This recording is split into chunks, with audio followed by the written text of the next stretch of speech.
Do I know you? Ah, unless I am very much mistaken, you are the famed adventurer who bested the Garlean Empire's general, are you not? The great Arch and Histrov himself. Amazing! And more than a little serendipitous. One might even call it fate. I but recently received word of a truly unique opportunity, you see. An opportunity the like of which none but one of your proven worth could take advantage.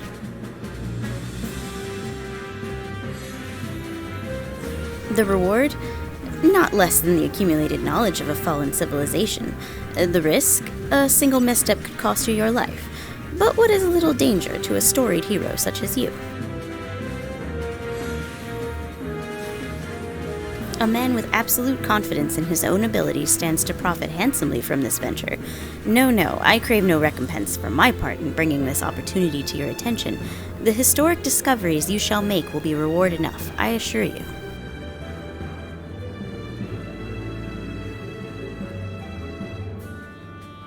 If my words have fanned the flames of your curiosity, then I bid you seek a man by the name of Rambrose at St. Quench's Find. It is he who stands at the doorway to untold marvels, awaiting the arrival of a champion bold enough to march across the threshold.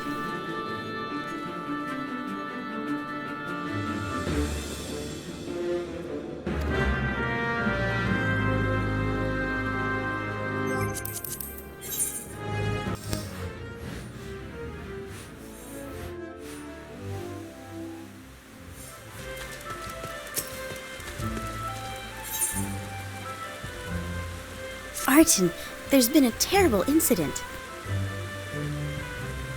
My poor colleagues at St. Quench's Find, murdered. The reports are confused, but they all mention the same black-robed attacker.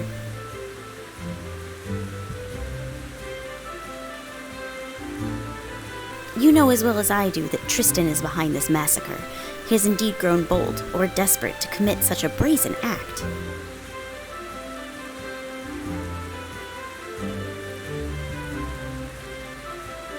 We should set off to Mordona at once and speak with any survivors. It may be that we can glean some idea of what that cold-hearted monster was after, or where he might strike next. We must stop him, Arton.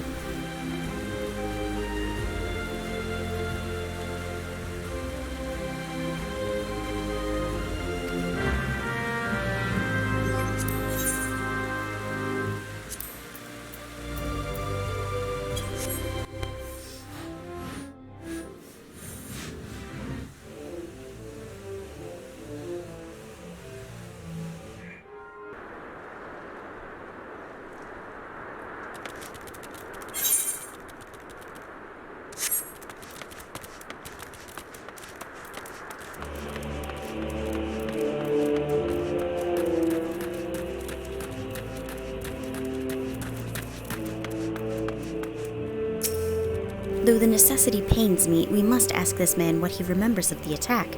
Tristan cannot be allowed to escape the consequences of his unrepentant savagery. Yes, I'm absolutely certain.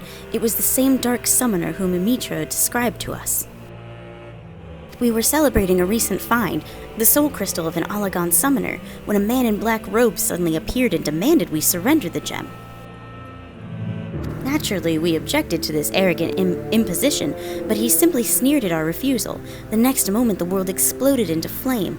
Through a haze of agony, I saw him snatch up the soul crystal from a smoldering body and stride off towards the singing shards. That bastard slaughtered my friends. There was no warning, no negotiation. If the gods grant you the chance to exact vengeance, then I pray you show him the same mercy he afforded us.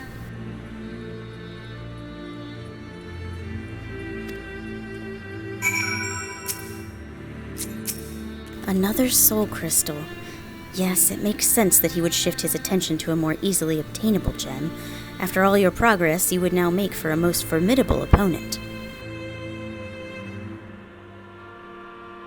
I must apologize for not sharing my theory earlier. I suspected that Tristan might desire the soul crystal you carry, but did not wish to draw any premature conclusions without sufficient evidence. I am at a loss, however, to explain why he seeks to collect more of these Allagan relics. We shall just have to ask the villain himself after we corner him in the singing shards. Let us be on our way.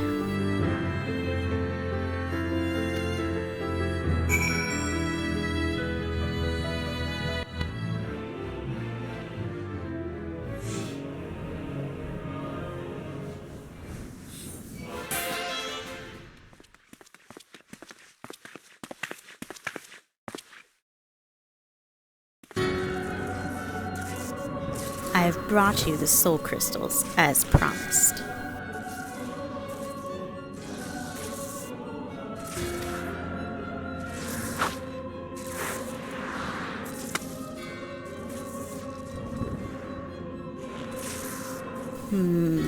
Yes, these appear to be authentic Allagan artifacts.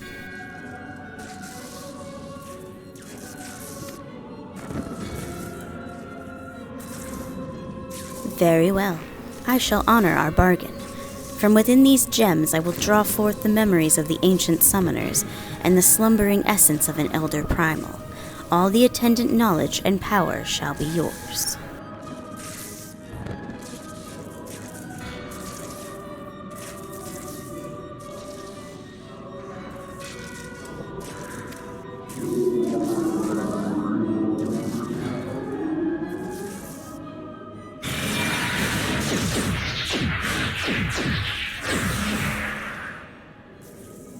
Oh, gods, the pain.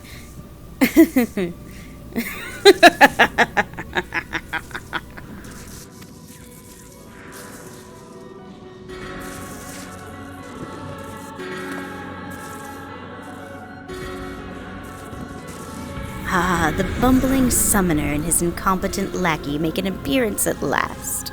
You think to capture me? Fools. I have orchestrated your every move.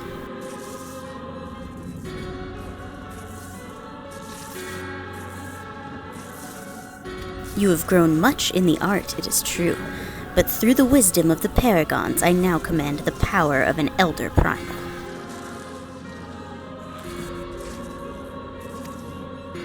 You made a deal with the paragons? And you call us fools? The Ascians will never relinquish their hold on you.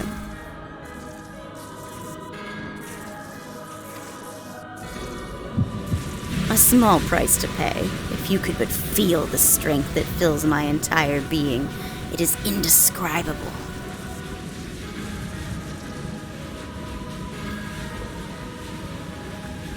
I will use this power to annihilate the beast tribes and put an end to their insufferable rituals once and for all. The primals will rise no more. Hear me, demon king of devouring flame. Feed on my ever-burning anguish and be reborn. The culmination of my sacred duty is at hand.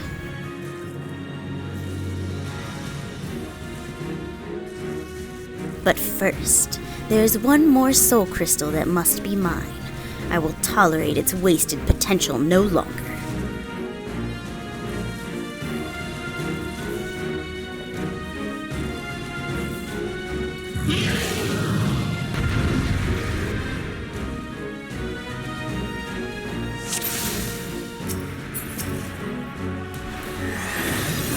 Behold the might of Belius. I have never before sensed such power. All the more reason to defeat this madman.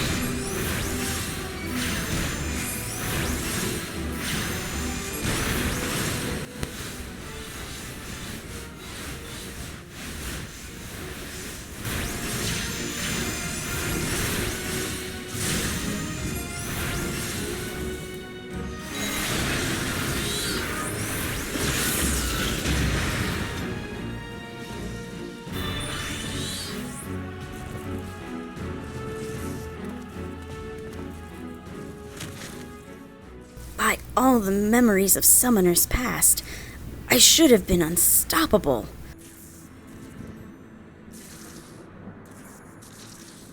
I will sear the disease of beastmen from the face of the land. Deprived of worshippers, the primal that tempered my weak-willed sibling will wither into oblivion.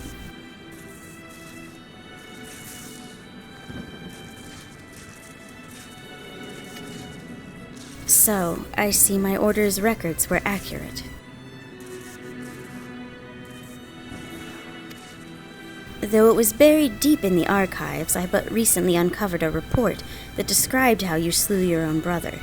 He was corrupted during your ill-fated encounter with Ifrit, was he not? I imagine your superiors in the Immortal Flames thought it a mercy to conceal that inglorious detail.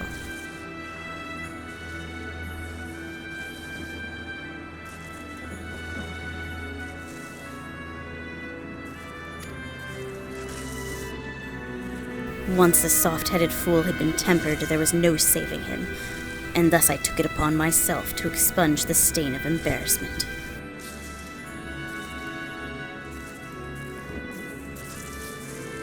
But my work is left undone. The primal, no, all primals must suffer for that insult. After I killed my brother, I found myself liberated, my vision clear. No deed was too vile if it promised to add to the power I required.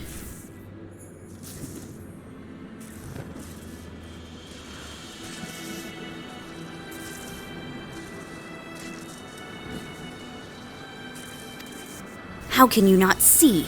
I am the Sword of Vengeance, and I shall wrest that soul crystal from your blasted corpse.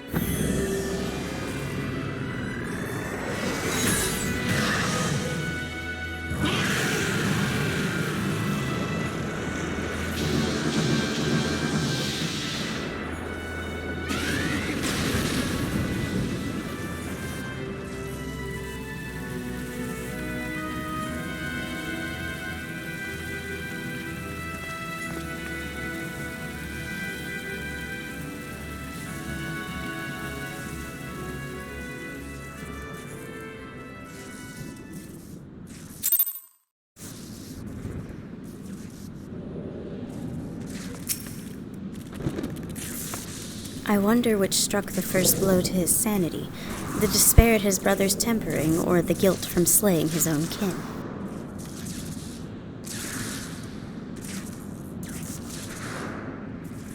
It is ironic to think that, discounting the means, our purposes were fundamentally one and the same. A summoner employs the savagery of the primals to conquer the primals themselves.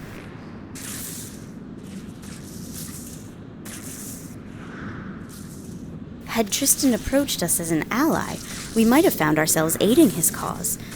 Alas, he chose to walk the path of bloodshed.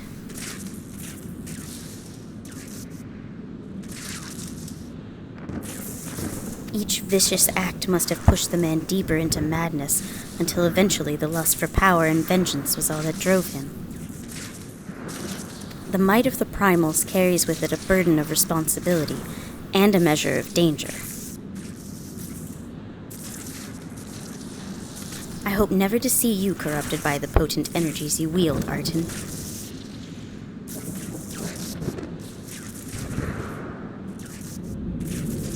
It is time we return to Upkalu Falls. The Dark Summoner is no more.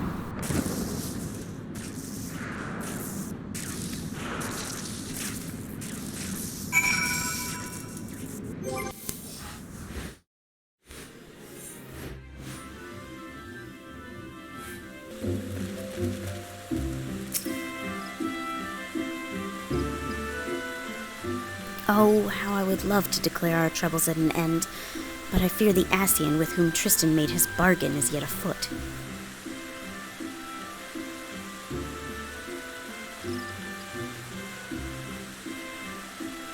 These so-called paragons prey upon men and women who are at their weakest, speaking honeyed words to lead them down the road to destruction.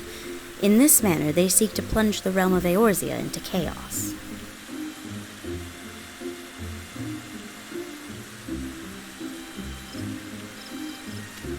It is reassuring to know that heroes like you exist to foil their never-ending schemes and foul plots.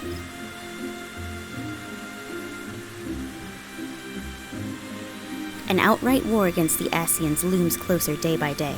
Thus, would I have you armor yourself with this last piece of the Evoker's attire.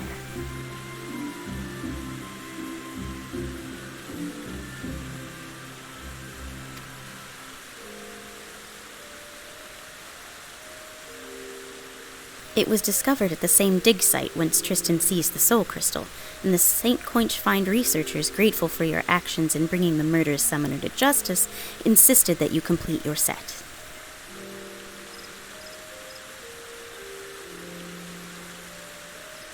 One can never be over-prepared when heading into battle against a paragon.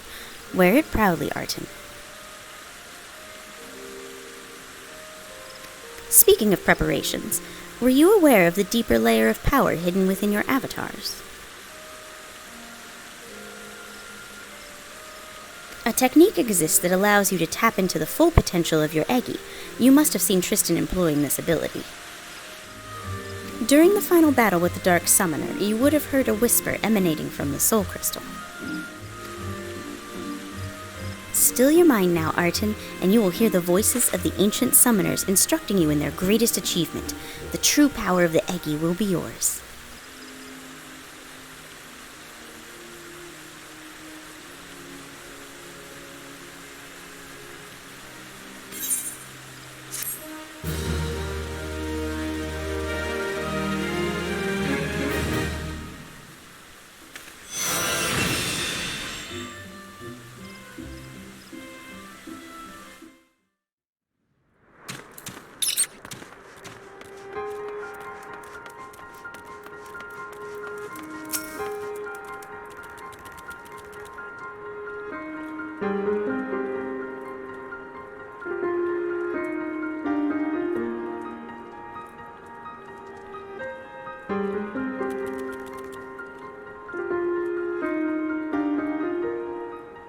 Why, if it isn't Arten Histrov himself, I was not expecting such a celebrated guest. To what do I owe the honor of this visit? You were directed here, you say? By a man clad in foreign garb? Well, the opportunity he spoke of must surely refer to our latest anthropogeographical endeavor. Quite how he came to know of it is another matter. All knowledge of this project was supposed to be restricted to my organization. But that is something for me to ponder in private. You are here now, and your services will, I am certain, prove invaluable. I must warn you, however, that the venture we have in mind is no simple excavation. An unprepared or incautious adventurer could very well find himself on an unplanned and unpleasant journey to Thal's solemn halls. Knowing this, do you still wish to lend us your cooperation?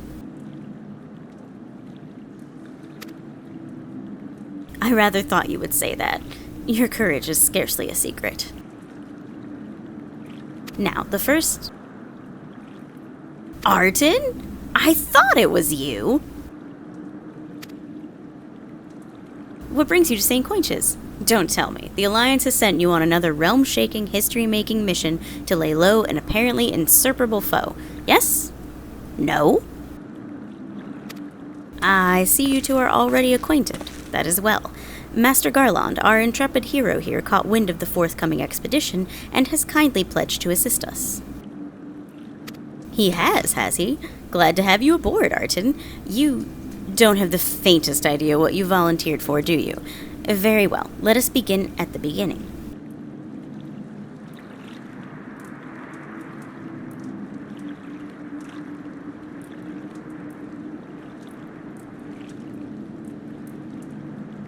The Sons of St. Coinch are tasked with unearthing the secrets of the long-fallen Allagan Empire, and this present endeavor aims to delve more deeply into the civilization's mysteries than ever before. Ah, but I know that look. In the event that you feel ill-equipped to contribute much on the subject of Allagan archaeology, I invite you to recall your encounter with the Ultima weapon. That mechanical monstrosity represented a feat of engineering far beyond aught Garlemald can presently achieve. Nerotel Skeva simply awoke it. I mention this by way of a reminder that you have what one might term extensive first-hand experience with a notable Allagan relic. In short, you're practically an archaeologist.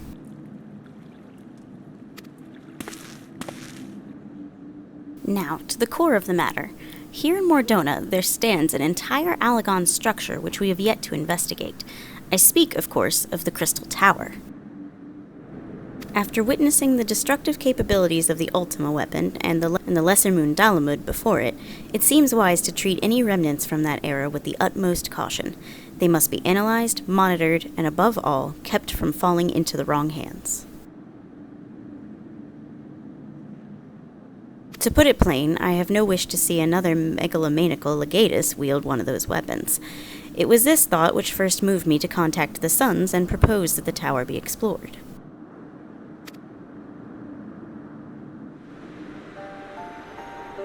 For several millennia, the Crystal Tower remained hidden, buried deep underground. But, like so many other things that were better left undisturbed, the structure was freed from its stony prison by the great upheaval which accompanied the coming of the Seventh Umbral Era. It now stands revealed in all its splendor, a gleaming spear of crystal pointed at the bosom of the heavens.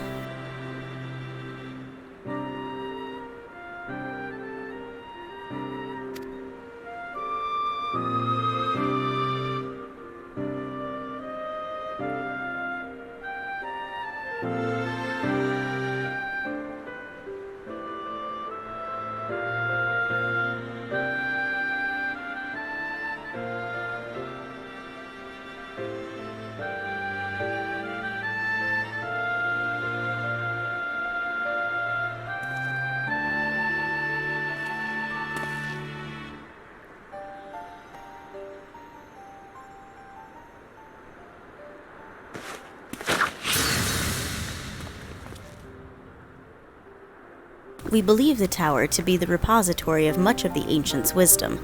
Unfortunately, its entrance is guarded by formidable defenses, and we cannot so much as peep through the keyhole, much less set foot inside.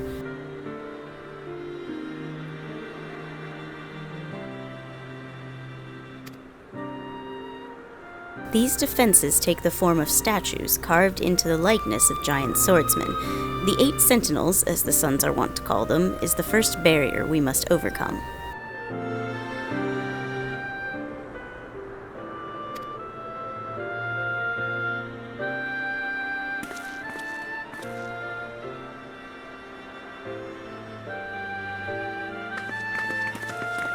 Why not simply fly over them in an airship, you ask? It's been tried before. Any vessel that ventures too close to the tower is blasted out of the air. We either destroy those statues or the front door is forever beyond our reach.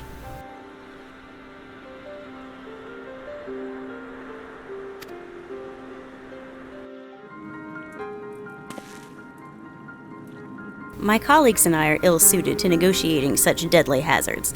Thus, if we are to gain access to the tower's secrets, we must needs employ the services of an experienced adventurer. It will be difficult and dangerous, Arton, but I can think of no finer man for the task. If I didn't know better, I'd say you had a taste for these deadly escapades. I look forward to working with you again.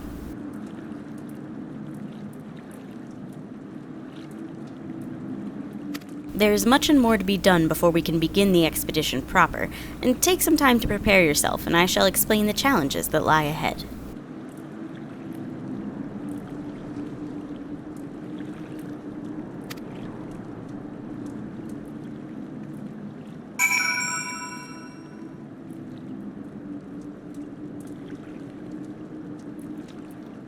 Our first objective is to reach the entrance to the Crystal Tower. As I previously mentioned, however, that will prove no easy task. The entrance is guarded by powerful defense mechanisms, each utilizing one of the 4 elements of fire, water, wind, or earth. Anyone attempting to simply stroll past these unsleeping sentinels invites swift obliteration. Based on Master Garlon's analysis, however, we are reasonably certain that the attacks of these lethal contraptions can be reflected using a crystal of the corresponding element. Naturally, these crystals must be of surpassing clarity, free of the slightest impurities, much like the flawless specimens used by the Beastmen in their primal summoning rituals.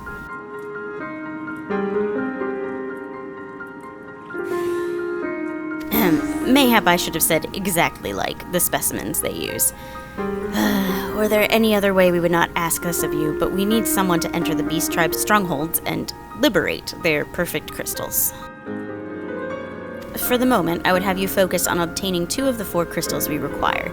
Pray, make for Lanaska, where both the Sapsa spawning grounds and Ugamaro mines are located. You may be certain that the materials used in the Beastmen's sacred rituals will be well defended.